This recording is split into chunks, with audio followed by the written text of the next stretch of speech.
Hello hi नमस्ते नमस्कार वनकम केम चो एंड कसं काय मैं बच्चा आज के इस वीडियो में हम लोग बात करने वाले थे जो कि हम लोग पिछले टॉपिक में छोड़ के आए थे। हमने लास्ट टॉपिक में क्या बात किया था, चलो जरा सा एक रिकैप ले लेते हैं। हमने ये डिराइव किया था कि किस तरह से एफ जो है दैट इज एफ यानी क्या रहता है। अभी देखो, एक ये ऑब्जेक्ट है, ये एक दूसरा ऑब्जेक्ट है, ये दोनों के बीच में एक फोर्स है, मतलब ये दोनों आपस में एक बार चिपकना चाहते हैं, तो ये फोर्स को हम लोग एफ से डिनोट करते हैं, जो कि सेंट्रीपिटल फोर्स हमने मान के चल रहे थे। तो ये प्रोपोर्शनल है टू 1/r²। सिंपल भाषा में अगर मैं बोलने जाऊं तो F is inversely proportional to r²। r का मतलब क्या रहता है, r यानी कि ये दोनों ऑब्जेक्ट के बीच में का डिस्टेंस, ये इसको r कहते हैं हम लोग। ये हम लोग ने आखिरी लेक्चर यानी पिछले लेक्चर में पढ़ा था। जिसने अभी तक पिछला लेक्चर का वीडियो देखा नहीं है तो यहाँ के आई बटन पे क्लिक करके तुम लोग वो वीडियो देख सकते हो, या तो डिस्क्रिप्शन में वो प्लेलिस्ट का पूरा लिंक भेजा गया है। ठीक है, तो ये आइए शुरू करते हैं हम लोग आज का लेक्चर।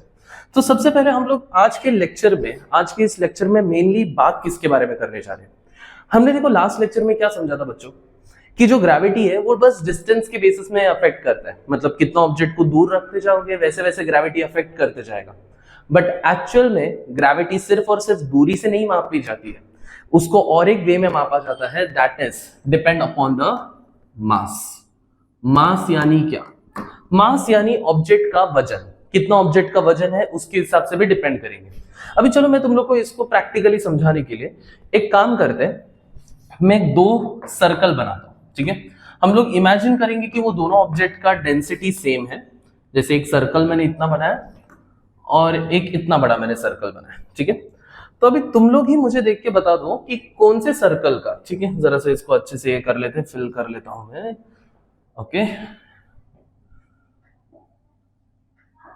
ठीक है, इन दोनों में से कौन से सर्कल का आपको लगता है ग्रेविटी ज्यादा रहेगा, कौन ज्यादा चीजें बहुत अच्छे से खींचेगा अपने तरफ से।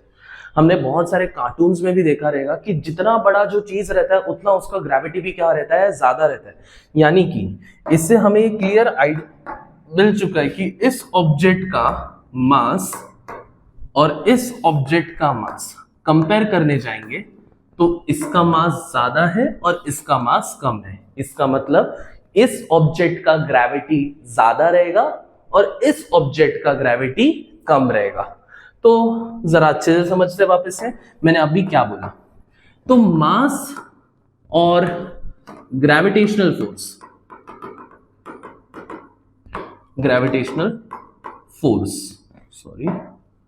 फोर्स आपस में कैसे रिलेटेड है, तो देखते हैं। जैसे मास बढ़ेगा, मैंने एक ऑब्जेक्ट का मास बढ़ते चला गया तो उसी तरह से हमारा ग्रेविटी भी क्या होगा, बढ़ेगा। ठीक है, अगर मैंने कोई ऑब्जेक्ट का मास कम किया, मतलब ऑब्जेक्ट बड़ा है उसको मैंने छोटा करते गया, तो उसका ग्रेविटी भी क्या हो जाएगा, कम होते जाएगा। तो यानी कि हम लोग को कैसा रिलेशन दिख रहा है, एक बढ़ा तो दूसरा बढ़ता है, एक कम हुआ तो दूसरा कम होता है।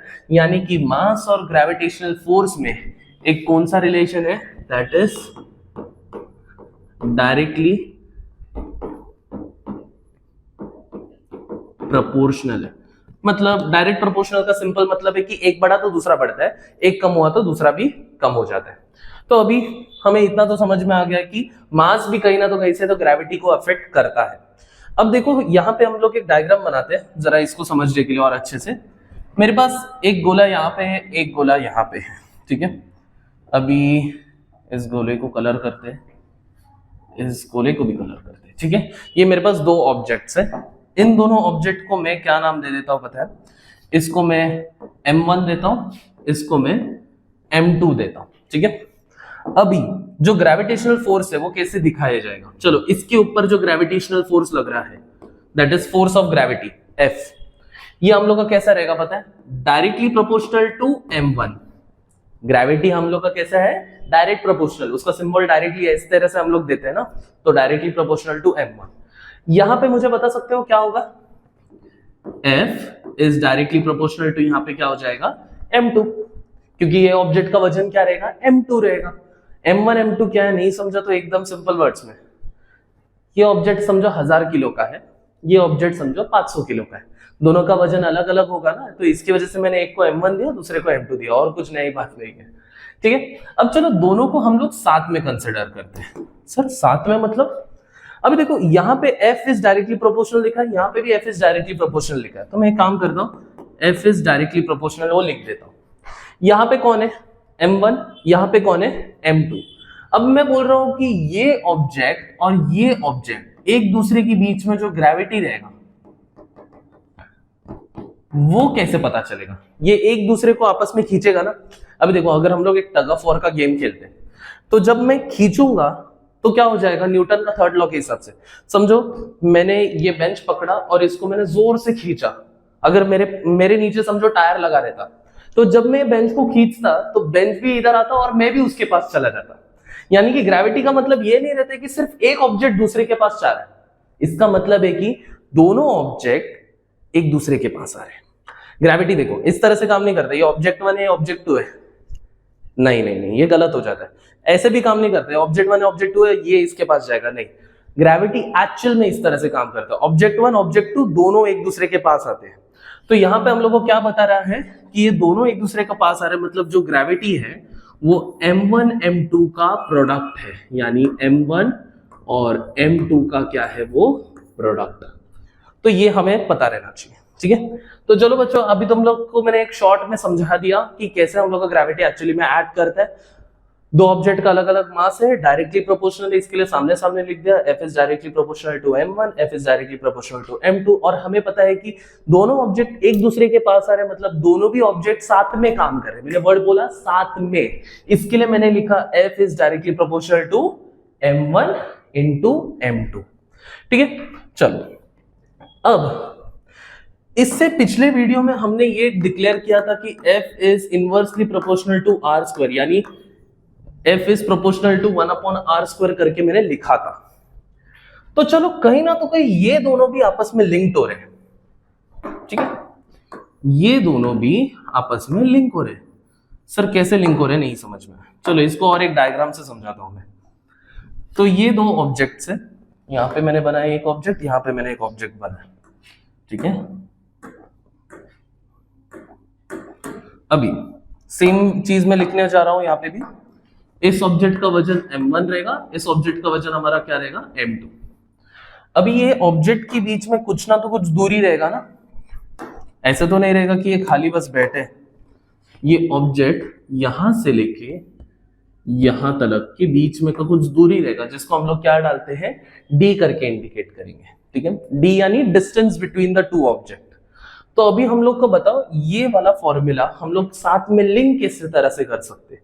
चलो लिंक करने की बात होगी तो काफी इजी है, f इज प्रोपोर्शनल इधर भी है, f इज प्रोपोर्शनल इधर भी है, तो मैंने लिख दिया f इज प्रोपोर्शनल टू। अब मैंने बोला क्या, ये सब चीज साथ में हो रहा है, अलग अलग नहीं हो रहा है, इंडिपेंडेंट नहीं है। ओके, तो इसका मतलब है कि ये चीज और ये चीज दोनों भी साथ में होने वाला है। तो चलो साथ में हो रहा है मतलब मैंने जैसे पहले m1 और m2 को मल्टीप्लाई किया, तो हमने ये दोनों को भी क्या करना पड़ेगा, मल्टीप्लाई करना पड़ेगा। तो कर लेते हैं हम लोग।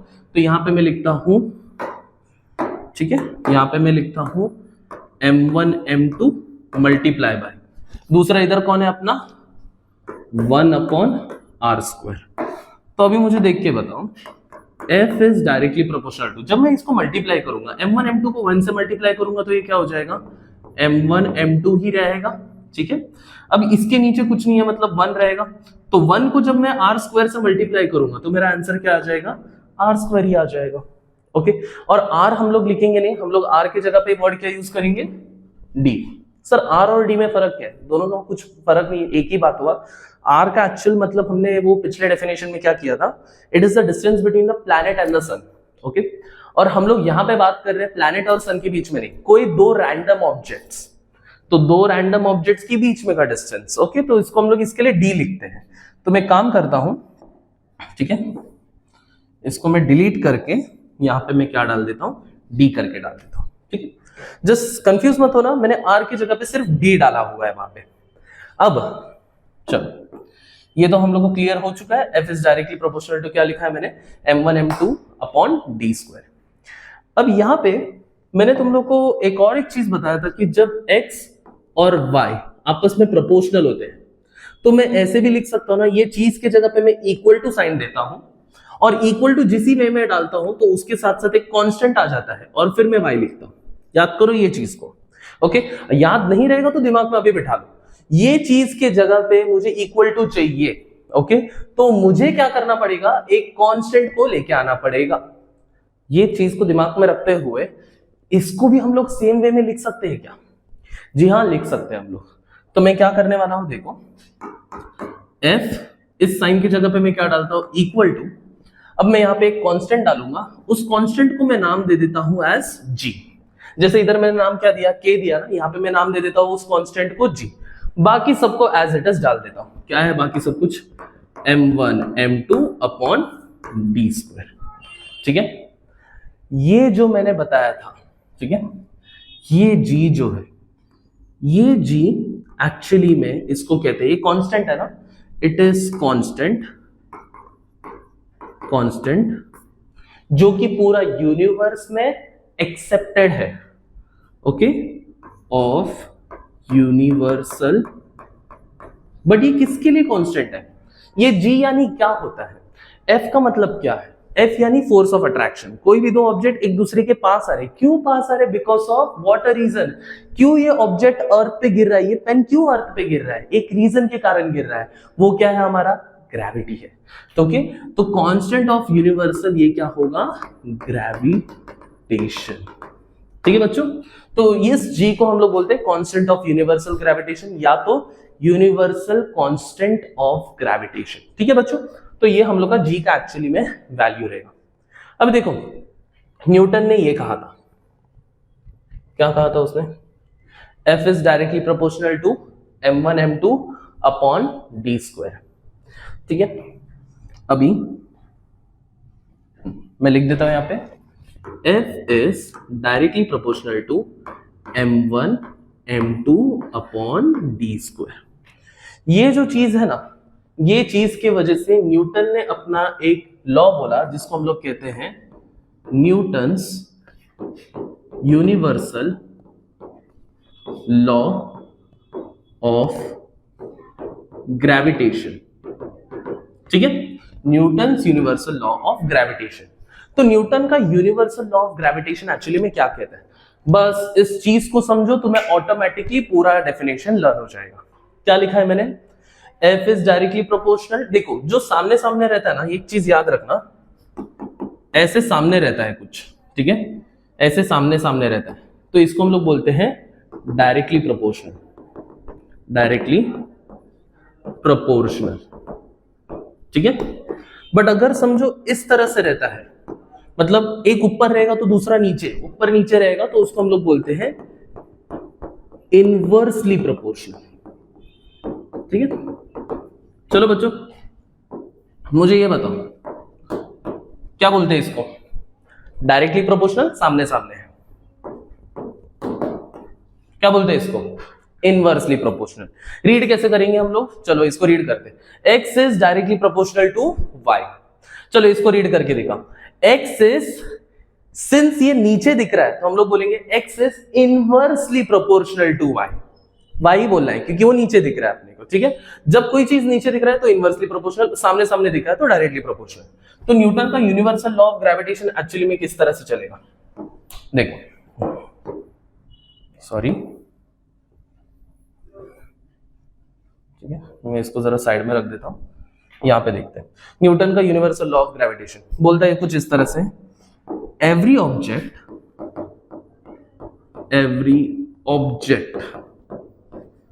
in the universe attracts every other object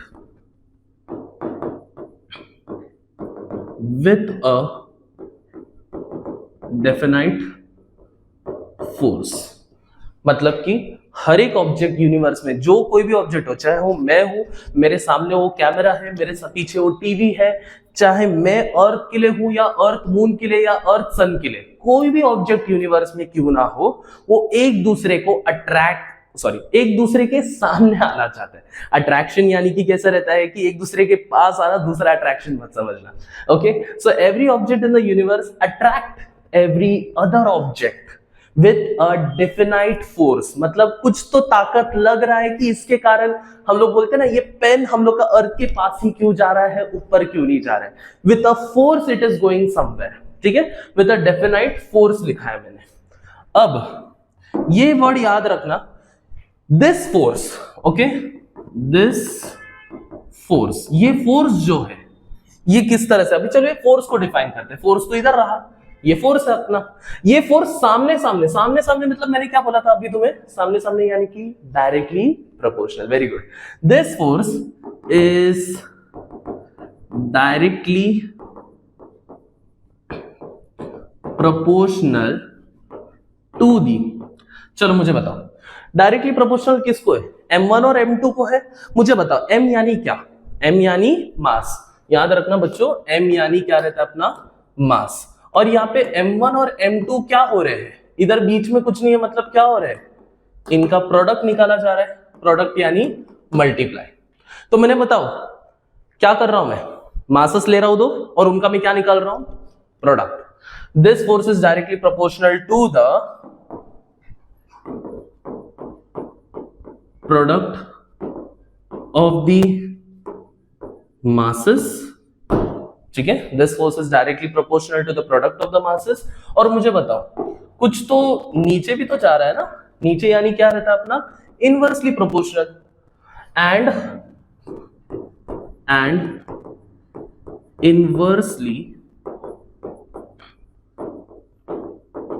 proportional to the, किसको इनवर्सली प्रोपोर्शनल है बताओ, d के स्क्वायर को इनवर्सली प्रोपोर्शनल है, d यानी डिस्टेंस बिटवीन द ऑब्जेक्ट, और उसका स्क्वायर यानी उसका स्क्वायर किया जा रहा है, इनवर्सली प्रोपोर्शनल टू द, क्या कर रहा हूं मैं, उसका स्क्वायर कर रहा हूं, ऑफ द स्क्वायर किसका कर रहा हूं, d का कर रहा हूं, d यानी क्या रहता है, दो ऑब्जेक्ट के बीच में का डिस्टेंस।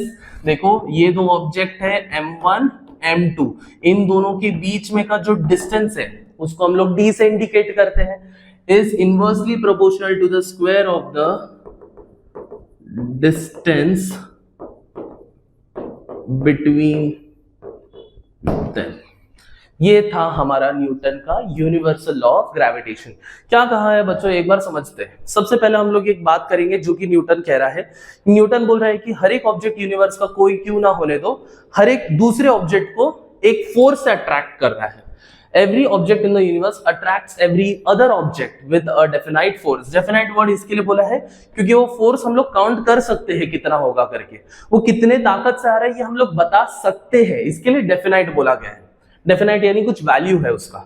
और ये जो फोर्स है, दिस फोर्स, पहले बात तो हम लोग को बताना है कि कैसा है अपना, डायरेक्टली प्रोपोर्शनल है। किसको डायरेक्टली प्रोपोर्शनल है, m1 m2 को, यानी कि प्रोडक्ट ऑफ द मासेस। और फिर बताना है कि वो इनवर्सली प्रोपोर्शनल यानी नीचे जा रहा है, इनवर्सली प्रोपोर्शनल टू, किसका इनवर्सली प्रोपोर्शनल है, डी स्क्वायर का, यानी square of the distance between them. ये था हमारा न्यूटन का यूनिवर्सल लॉ ऑफ ग्रेविटेशन। ठीक है बच्चों, अब हमने जो ये चीज पढ़ा था, F is directly proportional to m1 m2 upon D square, इसके बाद हमने ये चीज कंसिडर किया था, इस चीज को मुझे इक्वल टू डालना था। इक्वल टू डालते ही मैंने एक सिंबल डाला जिसको मैंने क्या लिखा था, g। आगे क्या लिखा था मैंने, m1 m2 upon D square.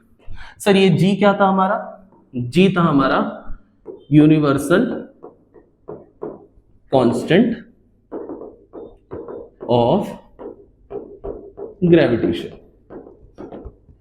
चलो अब ये बात करते हैं, एक टाइम था न्यूटन जाने के बाद ना, मतलब बहुत सारे साइंटिस्ट आए, अरे देखो ना कांस्टेंट क्या रहता है, हम लोग क्या होता है वो कांस्टेंट, पहले ये वर्ड का मतलब समझो, ठीक है, ये वर्ड का मतलब समझते हैं। सर कांस्टेंट मतलब क्या, कांस्टेंट यानी कि ऐसा कोई चीज जिसका वैल्यू फिक्स रहता है। जैसे अगर मैंने बोल दिया 5 है, 5 कभी जाके 3 नहीं हो सकता, कभी जाके 2 नहीं हो सकता, मतलब 5 अगर बोला तो फिर वो कभी चेंज हो ही नहीं सकता। तो इसके लिए 5 को हम लोग क्या मानते हैं, कांस्टेंट मानते हैं। बट उसी तरह से अगर मैंने x लिखा, क्या x एक कांस्टेंट है, नहीं। x इज लाइक कि पर्दा है वो x। अब हम लोग हमेशा बोलते हैं ना पर्दे के पीछे क्या है, अब वो पर्दा के पीछे कुछ भी नंबर हो सकता है, 2 हो सकता है, 5 हो सकता है, 7 हो सकता है, 10 हो सकता है, कुछ भी हो सकता है। तो X एक टाइप का पर्दा है जो वो नंबर को छुपा रहा है। यहाँ पे वो पर्दे को हटा दिया, पर्दे के पीछे क्या है, पर्दे के पीछे 5 है, 5 कल जाके 4 नहीं बन सकता। इसलिए अगर हमें वो वैल्यू पता है तो उसे बोलते क्या है हम लोग, कांस्टेंट। वर्ड सुनो मैंने क्या बोला, अगर हमें वो वैल्यू पता है तो उसे हम क्या बोलते हैं, कांस्टेंट बोलते हैं। तो इसका एक क्लियर इंडिकेशन है कि इस g का भी वैल्यू को हमें पता है। तो g का वैल्यू क्या है सर, ठीक है, तो हम लोग इधर लिखते हैं वैल्यू ऑफ कैपिटल G। इसका वैल्यू जो है वो बहुत टाइम बाद, न्यूटन के जाने के बाद मैथमेटिकली प्रूव किया गया था कि इसका एग्जैक्ट वैल्यू कितना है।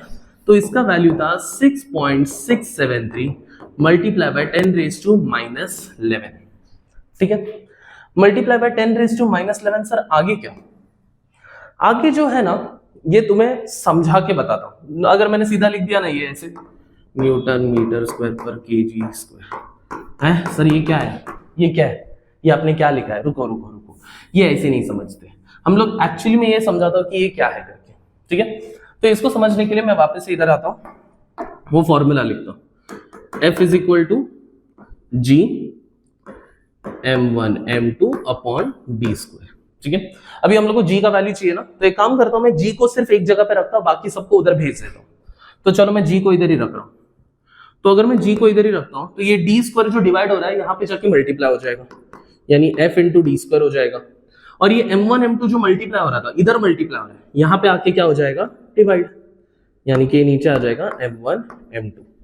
तो यहां पे समझो मैंने क्या लिखा फिर फॉर्मूला G का, G is equal to F D square upon m1 m2। अब एक एक करके जाते हैं। सर F का मतलब क्या है, F यानी फोर्स, एंड फोर्स का यूनिट क्या है, न्यूटन, जिसको हम लोग किससे डिनोट करते हैं, N से। ठीक है, D यानी क्या होता है अपना, डिस्टेंस। डिस्टेंस को हम लोग किस में डिनोट करते हैं, लंबाई रहता है ना डिस्टेंस एक, तो हम लोग उसको मीटर में डिनोट करते हैं। किस में डिनोट करेंगे हम लोग, m, मीटर से। m1 और m2 जो m रहता है, इन शॉर्ट में दोनों को m कंसीडर करता है। m यानी क्या रहता है अपना, मास। मास को यानी किस में डिनोट करते हैं हम लोग, किलोग्राम्स में डिनोट करते हैं, जिसको हम लोग शॉर्ट में लिखते हैं kg। ठीक है, सारा चीज हम लोग को मिल गया। अभी चलो इसका एक एक करके हम लोग ऐसा यूनिट पुट करते हैं। तो जो एक्चुअली में हम लोग का G है उसका ऐसा यूनिट कुछ इस तरह से जाएगा, F यानी न्यूटन। ठीक है, D यानी क्या हो गया, डिस्टेंस, जिसका ऐसा यूनिट क्या है, मीटर। बट यहाँ पे क्या हुआ है, डिस्टेंस का स्क्वायर हुआ है, तो यहाँ पे भी क्या होगा, मीटर का स्क्वायर हो जाएगा। डिवाइडेड यानी पर अपॉन पर। m1 हम लोग का क्या है, m यानी मास का ऐसा यूनिट क्या है, kg। वापस से m2 भी मास हो गया, मास का ऐसा यूनिट kg। अब देखो kg मिला के क्या हो जाएगा अपना, kg मिला के हमारा बन जाता है kg स्क्वायर। तो इसी तरह से न्यूटन का जो ये वैल्यू था, वैल्यू ऑफ G, इसको वैल्यू को हम लोग इस तरह से लिखेंगे, दैट इज ओके। इसके वैल्यू को हम लोग क्या लिखेंगे, रुको जरा से मैं अरेंज करता हूं, 6.673 into 10 raise to -11 newton metre square per KG square. ये एक्चुअली में क्या हुआ, ये एक्चुअली में एसआई यूनिट हो गया, SI unit of capital G. ठीक है, याद रखना बच्चों, SI unit of capital G. चलो क्या क्या था SI unit of capital G, that is newton metre square per KG square. एक बार छोटा सा रिकैप ले लेते हैं, हम लोग ने अभी तक क्या क्या किया था। हमने अभी पढ़ा था कि जो फोर्स ऑफ अट्रैक्शन रहता है, it is directly proportional to product of the masses and inversely proportional to the square of distance. ये हमने पढ़ा था। फिर उसके बाद में हमने पढ़ा था कि F इज इक्वल टू, ये चीज की जगह पे इक्वल टू डाला तो क्या आ जाएगा अपना, G आ जाएगा, m1 m2 upon D square. इस G को हम लोग क्या बुलाते हैं, यूनिवर्सल कांस्टेंट ऑफ ग्रेविटेशन। इस G का भी वैल्यू रहता है, G का वैल्यू कितना है, 6.673 into 10 raise to -11 newton metre square per KG square. ठीक है, और ये newton metre square per KG square इस जी का क्या हो जाता है, एसआई यूनिट हो जाता है। ठीक है बच्चों, तो अभी हम लोग ने ये सब पूरा तो देख लिया है कि एक्चुअली में जी क्या है, उसका वैल्यू कितना है करके, बट एक और चीज हम लोग का जस्ट बचा है, दैट इज छोटा सा न्यूमेरिकल्स। ठीक है, तो ये न्यूमेरिकल पार्ट हम लोग अपने अगले लेक्चर में कर लेते हैं। तो till that time stay tuned. Okay, so I hope so तुम लोग को ये लेक्चर जरा इन्फॉर्मेटिव लगा रहेगा। अगर इन्फॉर्मेटिव लगा है तो प्लीज ये वीडियो को जितना हो सके उतना अपने फ्रेंड्स के साथ शेयर कीजिएगा। हम भी एक नया चैनल है, जरा हम भी ग्रो करना चाहते हैं, और हम भी ये चाहते हैं कि जितने भी बच्चे हैं उनको ये सारे इंफॉर्मेशंस रेडिली अवेलेबल मिल जाए। So till that time take care, see you, bye bye, have a nice day.